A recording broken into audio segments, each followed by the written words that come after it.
Estou muito contente com a FESCA a organizar a noite aqui. Uma noite com nossa papia arriba diferente perspectiva para o que se trata do projeto de infraestrutura. Nós estamos aqui como orador principal o senhor Fajardo de Medellín, de Antioquia, estava a Promé de Medellín, depois a Bira mayor, governador de Antioquia. E a share conosco sua visão e que ela faz em Medellín. E está com sumo prazer nos mira com o que nós está fazendo na Aruba, está quadra completamente o que Medellín faz. Fora de visão que estava tendo em Medellín, mesmo uma visão que nós temos na Aruba, que ao final lo conduzir a uma melhor qualidade de vida, a uma melhor perspectiva, melhor oportunidade para os cidadãos, um melhor produto também para nós vender na indústria turística.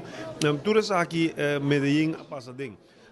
E está um prazer para mim também, for de Bertus Cornelius, que a Bini for de Holanda e a Mira, for de 4 anos passados, a participar do desenvolvimento de planificação de lo que nós estamos fazendo na Aruba, que a Mira parte de execução disso aqui e com satisfação da visa com o tempo que nós estamos realizando o projeto aqui comparado com a Holanda, para não hope lihe isso aqui também. Uma pessoa que põe uma visão idealística su dilante e acople a visão aqui, a meta aqui de uma sociedade que tem qualidade de vida, ela acople na redesenho tanto físico, pero também social de sua comunidade, de sua estrutura, e é por dona também mostra com a visão aqui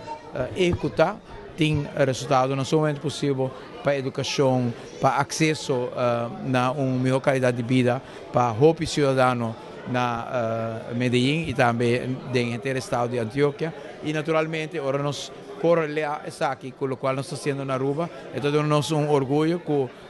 pensamento similar que nós estamos executando na Aruba também, pouco a pouco, está virando evidente que a meta que nós estamos tendo também está realizável em forma de bairro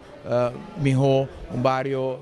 caminha com a comunidade também junto, vizinha também junto, tem qualidade de vida para emocionar com o talento do bairro, escola renovar, centro importante de governação, edifício monumental, tour 300 junto, uma comunidade que está identificar um futuro também para nós em desenvolvimento aqui.